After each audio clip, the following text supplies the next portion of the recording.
सासू माँ की नई सहेली।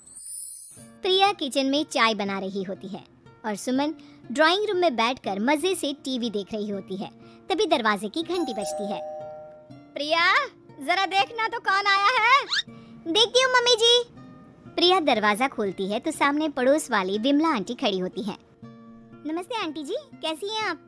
मैं तो बिल्कुल ठीक हूँ बेटा, पर तेरी सास को क्या हुआ है? आजकल कहीं दिखती ही नहीं है। जब देखो तब टीवी के आगे जमी रहती है। अंदर तो आइए आंटी।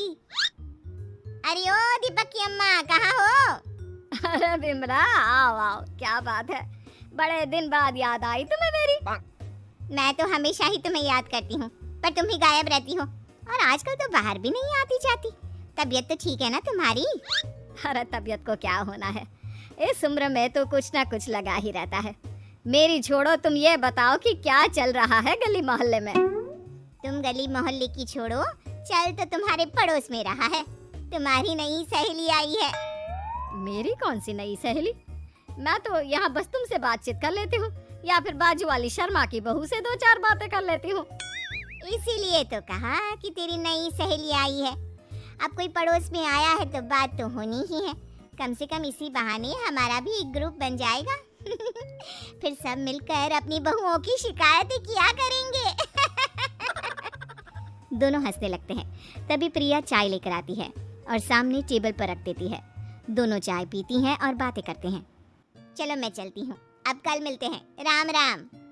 अगले दिन प्रिया किचन में कुछ काम कर रही होती है और सुमन आराम से सोफे पर बैठकर मटर छिल रही होती है। तभी डोरबेल बजती है। प्रिया दरवाजा खोलती है तो सामने उनकी नई पड़ोसन खड़ी होती है। जी, आप कौन? मैंने पहचाना नहीं।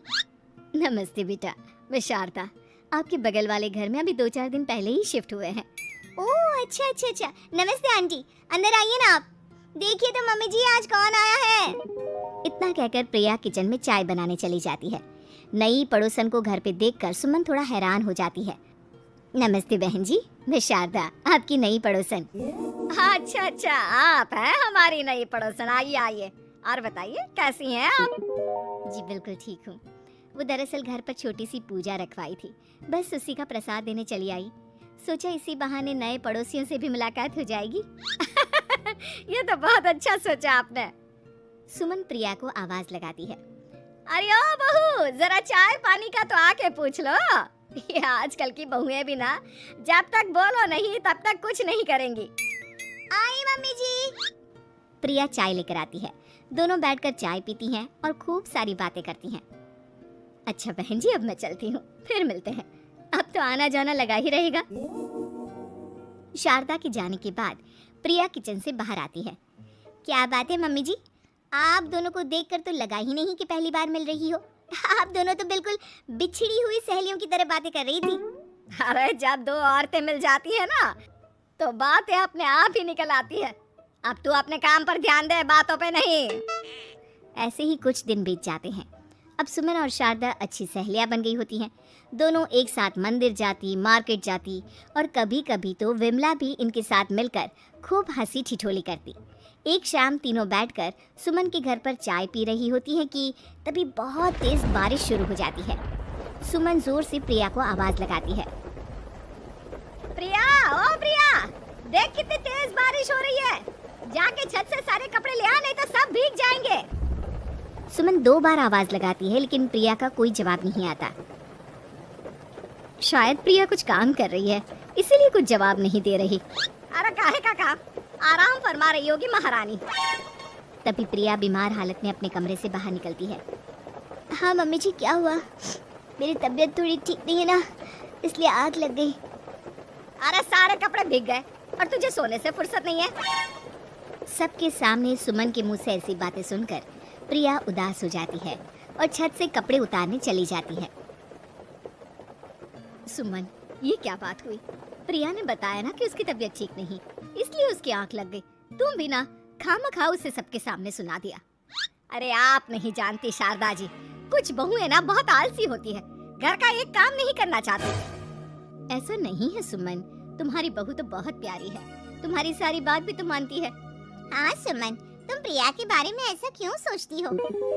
मेरी भी 2 बहुएं हैं, लेकिन मैं उन्हें अपनी बेटियों की तरह रखती हूँ। आखिर वो भी तो किसी की बेटियां ही है ना। और अगर तुम ऐसा ही व्यवहार करोगी तो एक दिन प्रिया भी तुम्हारे साथ ऐसा ही बर्ताव करेगी। शारदा और विमला की बातें सुनकर सुमन की तो बोलती बंद हो जाती है। वहीं प्रिया भी बाहर से सारी बातें सुन रही होती है। अरे मैं कोई उसकी दुश्मन थोड़ी ना हूँ, मैं भी उसकी माँ हूँ। लेकिन कभी कभी सास बनना पड़ता है, नहीं तो बहुएं हाथ से निकल जाती है। देखो सुमन, ये सब सोच का फर्क है। अगर तुम ये सोचोगी तो कभी प्रिया को अपनी बेटी नहीं बना पाओगी। इतना कहकर शारदा और विमला वहां से चली जाती हैं और सुमन अकेले बैठकर उनकी बातें सोचने लगती है। अगले दिन प्रिया और दीपक अपने कमरे में बैठकर बात कर रहे होते हैं और सुमन उनके कमरे के बाहर कुछ काम कर रही होती है और उन दोनों की बातें सुन लेती है। दीपक, तुम्हें पता है हमारे पड़ोस में जो शारदा आंटी है ना, बहुत अच्छी हैं। अच्छा, ऐसा क्या हो गया जो तुम्हें वो इतनी अच्छी लगने लग गई? कुछ खास नहीं, बस कल जब मम्मी जी मुझे सबके सामने सुना रही थी तो शारदा आंटी ने मेरा साथ दिया। मैं तो सच में हैरान ही रह गई थी जब उन्होंने मम्मी जी को मुझसे ऐसा बर्ताव करने के लिए मना किया। अच्छा, फिर क्या हुआ? होना क्या था, शारदा आंटी तो मम्मी जी को समझा ही रही थी कि बहू को भी बेटी की तरह ही रखना चाहिए। लेकिन मम्मी जी तो मम्मी जी है ना, उन्हें तो मुझ में हमेशा कमी ही दिखती है। काश मुझे भी शारदा आंटी जैसी सास मिली होती जो मुझे भी अपनी बेटी जैसी समझती। सुमन ये सब सुनकर बहुत उदास हो जाती है और वहां से चली जाती है। प्रिया की बातें सुमन के कानों में बार बार गूंज रही थी। उसे बहुत शर्मिंदगी महसूस हो रही थी कि उसने प्रिया के साथ बहुत गलत किया है। अगले दिन सुमन शारदा और विमला को बुलाती है। क्या बात है सुमन, आज तूने ऐसे अचानक क्यों बुलाया? सब ठीक तो है ना? हाँ हाँ, सब ठीक है, तुम दोनों बैठो तो सही। तब तक दीपक और उसके पापा भी आ जाते हैं। प्रिया, तुम भी आ जाओ। क्या हुआ मम्मी जी, आपने बुलाया?